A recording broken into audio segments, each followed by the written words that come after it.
So happy to have Gregory Porter with us today, man. Thanks so much for taking time out to talk to me, man. Like, it's good to connect with you. Yeah, I'm glad to be with you. Yeah, thankful. Absolutely, absolutely, man.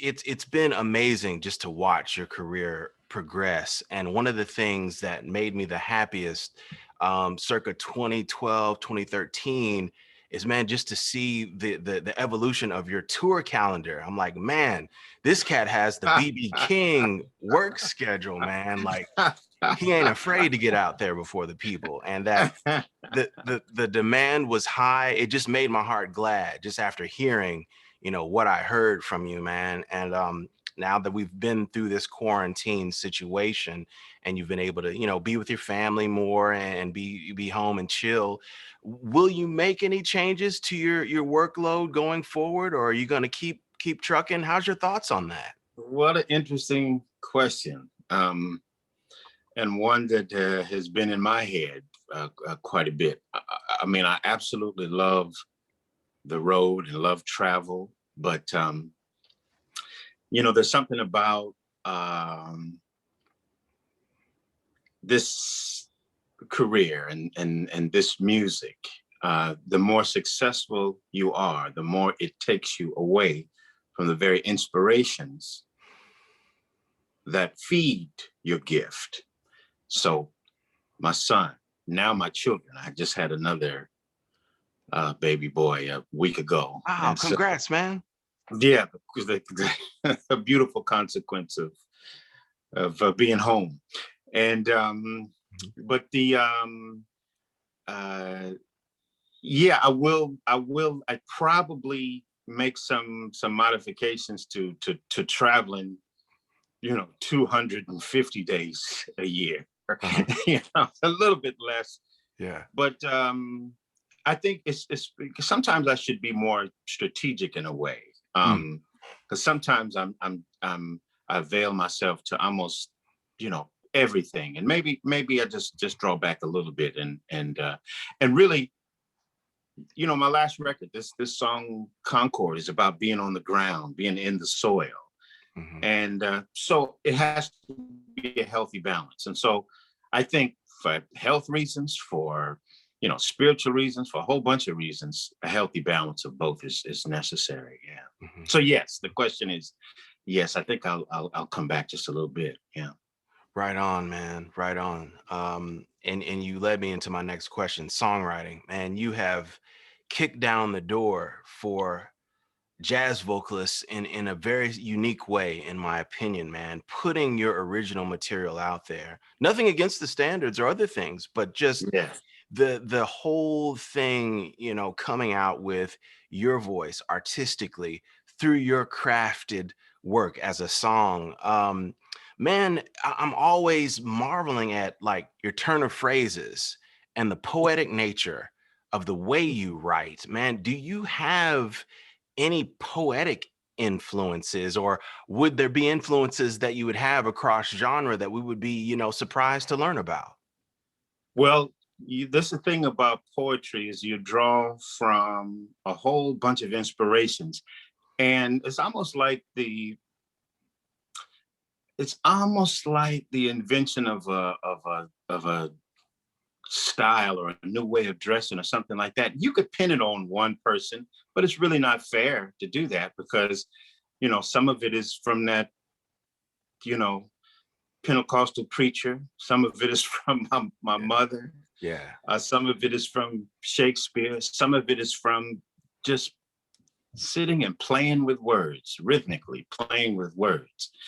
And but I have to. I always give thanks to my mother about poetry. I mean, Mhm. even if she didn't give us 1,000 books on poetry, she made it like, we would walk up to her in the middle of her working on bills and she'd be writing a poem. So Mm. it wasn't something strange, this idea of expressing yourself with words originally. And another thing, you just said something about standards, no disrespect to standards. I like to feel like, there's a continuum. I mean, I like you're part of that standard story as well. Yeah. The ideas, the range of things that you can write about, in some way, the level of freedom that you can have in writing a song, even the structure of writing a song, it comes from the foundation of the book of standards that are there, the ones that people know and the ones that people don't know. You understand what I'm saying? Yes, sir. Yeah. Yeah, that's real. I don't know if I answered the question. But Yeah, I love it. I love it. Yeah, no, but great. you know what though? There's my mentor, Kamal Kenyatta, hipped me to this artistic idea of impressionism. Like you think of a poet like Pablo Neruda. He was the one. Kamal Kenyatta was the one that didn't put this separation line between all of the arts. A painter, a poet, and a jazz musician, and a gospel vocalist. They all belong at the same table, eating from the same plate in a way. And so in that respect, yes, it comes from visual art as well. But I think people who are artistic minded realize that it comes from all of the various arts as well. Inspiration, yeah. Sure. In this quarantine, as we emerge from this quarantine season and the pandemic, I'm curious if you were able to write any new songs or participate artistically, musically, in anything. I've talked to some friends. It's just like, man, I just don't feel like playing. Like something is kind of gripping me in, or others have really gone forward and done their work to the best of their ability. And I'm just kind of curious of, if you've written anything new or how you felt artistic. Yeah. Well, I'll tell you what happened. For me, I had, just really in a way that the All Rise was still, was fresh at the beginning of the pandemic, in terms of the things that I wanted to say. And I had been so looking forward to expressing those songs on stage. And then we get into this pandemic, this lockdown, this separation and isolation. And, the tragedies that came to my family, the death of my brother, I almost felt like I needed to just feel, in a way, replenish the well of, this life source. I needed to pay attention to my sorrow for my brother. I needed to pay attention to the longing and missing my son. I needed to pay attention to the soil. And so, yes, initially it wasn't about trying to write. It wasn't about trying to harvest my pain from all of this, or my angst, or even harvest the frustration from a lot of the political situations that have happened. I just wanted it to sit with me and stew and stir. And from that, it will come. I know it, and it has. And I have been writing, but I'm not impatient with myself. Like, okay, this is the end of the pandemic. Now it's time to come out with this is what I've been doing during this pandemic. I don't feel a rush, because it's still developing itself. We're still trying to figure out what this Black Lives Matter protest was about. We're still trying to figure out what this transition of presidents meant and means. We're trying to figure out the very meaning of our democracy. That's right. We are trying to figure it out. That's right. The interesting thing of it is when you're challenged, when love is challenged, when even the foundations of where you live is challenged, your identity is challenged, the strength of the love that you have for it is only strengthened. It's like, when somebody tries to separate me Mm-hmm. from my country, that sparked something in me, Mm-hmm. Mm-hmm. because my mother, my grandmother, my grandfather, they laid down some bricks in this country as well. And That's right. so those things, all of those things are swirling inside of me, Mm-hmm. Mm-hmm. and it'll come out. But the funny thing is a lot of things that are going on now, in a way, I addressed in It All Rise. Mm-hmm. From Merchants of Paradise to Real Truth. Real Truth is you know, there's not many truths. There's one truth, man. Come on, there's Sure. not alternative facts. They're facts, You said and it. we're dealing with that stuff. But I wrote about it before, the full story came to fruition. Yeah. Mm-hmm. Mm-hmm.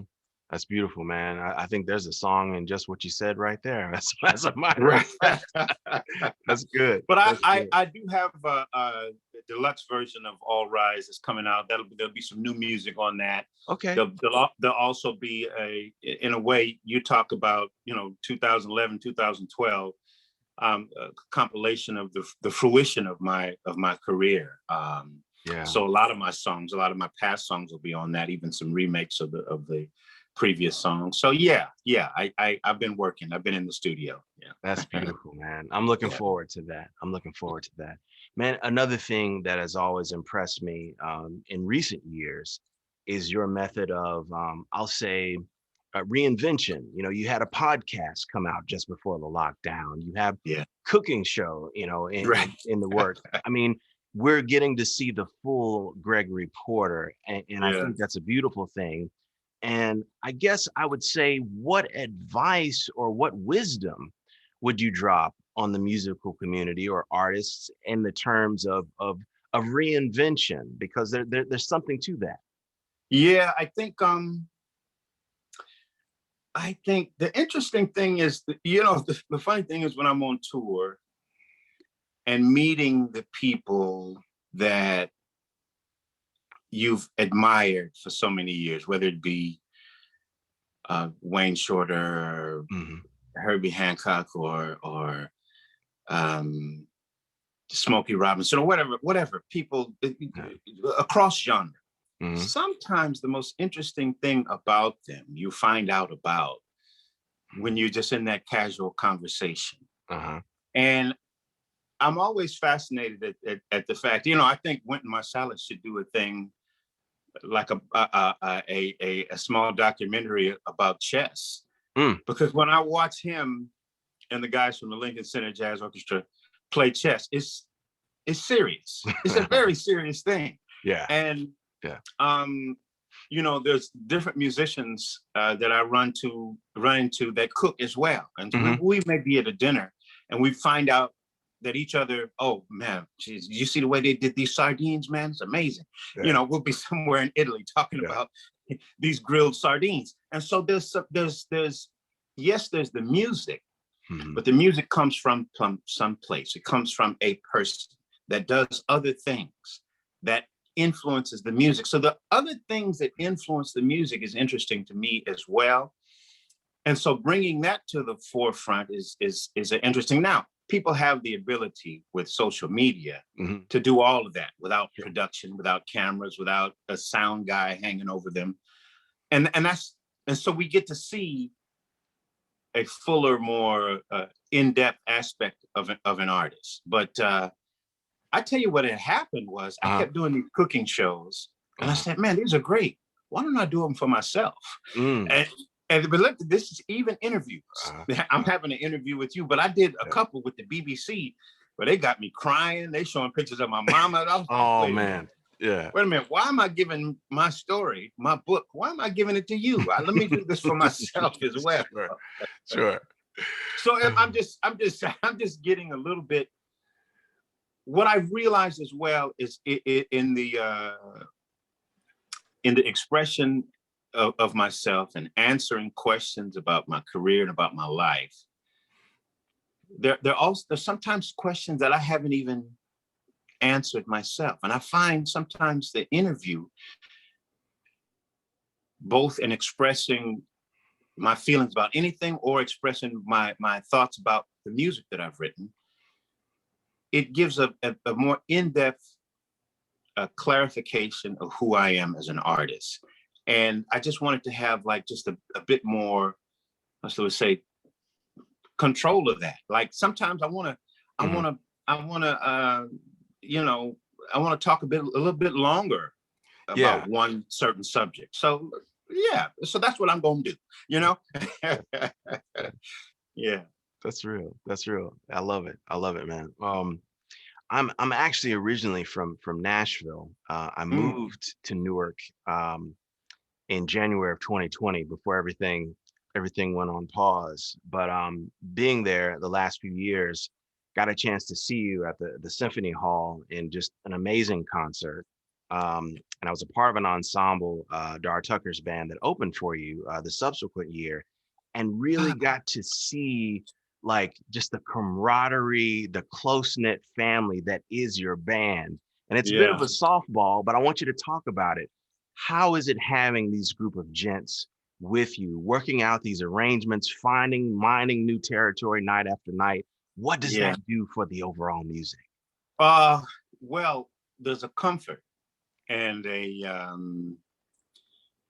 ease that I come to on stage, and you know, that's fortified by the guys that I'm on stage with. Chip Crawford has been with me for you know, over 10 years, 13 years, maybe probably more. I haven't counted.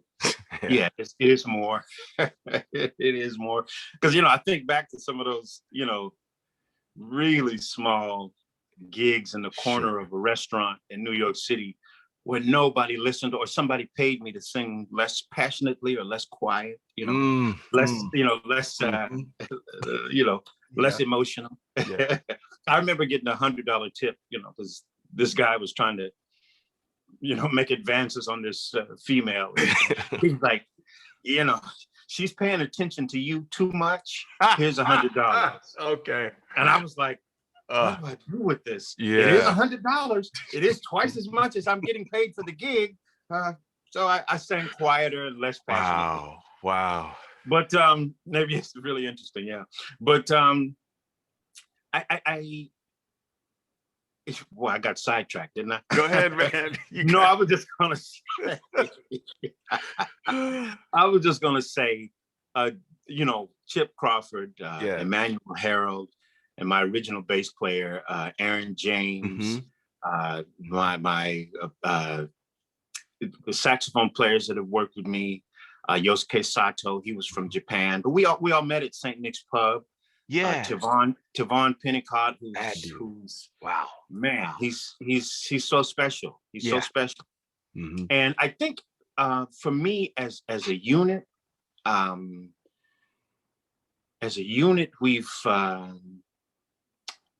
we have a comfort and a trust that's been pretty cool. They allow me as the they allow me as the least so we say theoretical musician on stage to lead and guide them. You know, Chip Crawford is substantially more mature than I am, and has been a lot more places than I have been in terms of the understanding of music. You know, he's a professor of music, but he allows me to take the lead into where I want to go and what I want to do. And I appreciate that. I appreciate them. They're not giving up their careers, but giving up their overall and total vision to accept my vision. And so I appreciate that. So yeah, I think there's a mutual respect that happens on stage as well, that you know, I give them space and room to flex their wings, and you know, in the end, it somehow makes me look good, you know. Oh man, it's always a party. There's always tender moments. There's always the exuberance of this music. Yeah, man, I love watching you guys live, man. I'm looking Yeah, forward to Newark here in another couple of months, here in yeah, my backyard. That's going to be a good time in September. It's interesting. Just a couple of more questions for you. You mentioned Chip Crawford there. When I think about songs like, Wolf Cry and your reimagining of Imitation of Life, and even a song on the new album like, If Love Is Overrated, man, I hear this immediacy and the language of you two. Man, would y'all ever consider doing a duo record? yeah. Absolutely, we would, and only for the fact that sometimes there are sometimes there's more duos planned in a Uh-huh. record. Uh-huh. And then the band will be like in the control room listening. They were like, "Oh no, I got to get on this. I got to get on this." I was like, Yeah. "No, man, it's a duet. It's a duet." So that's happened. Sure. That Sure. happens about 30% of the time. Oh, But wow. Wow. no, but Chip is special, and it's funny you picked out two of my favorite duet tunes, in Mm. particular, "Imitation of Life." Um, Man, Chip is playing so beautiful on that. Yeah, It's he just is. like Yeah, he is. sometimes, and it'll be years later. Sometimes I'll send him a message or call him. I was like, Right. "Dang it, man, what's wrong with you, Yeah. man?" It'll be years later, but I'm Yeah. just sitting listening to the music in my living room. I'm like, "Chip, thank you, man. Mm, Thank you mm, for doing that next to me." And so, mm. yeah, and it's like I said, there's a friendship there, and the respect, and the thank yous and the kindness and the affection that we have for each other comes out in the music. It just does. Yeah. Absolutely. Absolutely, man. And as we wrap up here, man, I know you're primarily on the West Coast these days, but New York has you've launched your thing, from New York internationally. Any memories or any lament about, leaving the city, or did you do your time and, now you you're doing your thing? Any memories about, growing up on the New York scene and what it's meant to you? Oh man, it's extraordinary. Extraordinary. I cannot tell you how many hours of just walking the streets of Manhattan and Harlem and Brooklyn, Mm, dreaming of being where I am now in terms of my career, standing outside of clubs, mm, wishing that my name was on the marquee at the Blue Note, mm. jokingly saying years ago, I was riding my bike home from St. Nick's Pub, Wow. and it was 3 o'clock in the morning, and I rode past Carnegie Hall, Mm, joking, mm. joking, because I was doing a bike ride with one other person, and I said, "I'm gonna be there one day," joking, and Wow. yeah, it's emotional thinking about it. So so Wow. so finally having some shows there, it was, and selling out, and Mm, just beautiful. Without those small clubs in Brooklyn, Solomon's Porch, Sister's Place, mm-hmm. um, and meeting the Brooklyn musicians from the Brooklyn Jazz Consortium, Mm-hmm. without being in Harlem, and being amongst the Harlem locals who have seen everybody and heard all music. Without that, I'm not me. Hmm. So that synthesis that my little country gospel blues went through, coming through Harlem and coming through Brooklyn, was very, very important. And the special moments that happened in Manhattan, my first gig at the Blue Note, Mm-hmm. uh, Wynton Marsalis hearing about me in a jam session and plucking me out of the crowd. Mm.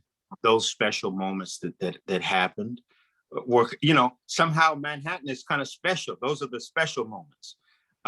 But the meat and potatoes came in Brooklyn and in Harlem, and not always on the stage. Sometimes it was Mm-hmm. it was after the gig. Sometimes it was during break time. Uh-huh.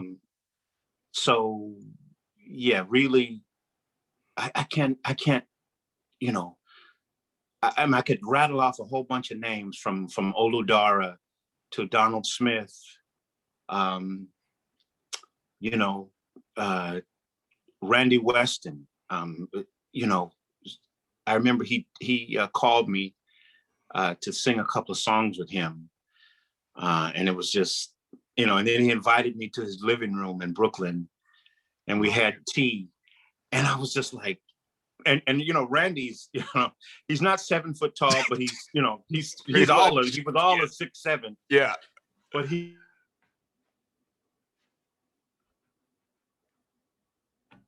remember what it was, and talking about music and talking about history of the music. He was talking about Joe Williams and Lou Rawls and Nat King Cole, and I found myself in this living room of this living legend. Really special moments, really special moments. And so I take that energy with me wherever I go now. When I'm in Europe, I you know, I don't feel like I'm as important as Randy Weston or Hubert Laws, but they gave me something, a little bit of their magic dust rubbed off on me. And I feel like there is some sort of, in a way, ambassadorship that you have with this music, as not just as for jazz, but for all of the musics. I call it the diaspora of Black music. So you know, there's gospel is there, the soul is there. So I feel like there's an ambassadorship in a way that I carry with me, and humbly, not sometimes as an ambassador of the music, period. Not even as a representative of Gregory Porter. That sounds like false humility, but it really, I really think of it that way. I've been this gift of music. Is a gift to me. You know, if I lift somebody up, it's because the music has lifted me. So, and I'm, you know, that's just not it's not just some words I'm putting together. It really is the truth. So, yeah. Well, brother, I'm going to get you to hang on for maybe 30 more seconds, but it's been my pleasure talking to you today, man. I'm looking forward to seeing you in Newark playing live, man. Right on. I'm looking forward to that as well, man. We're coming back to life, baby. We're coming back to life. That's real. That's real. That's real.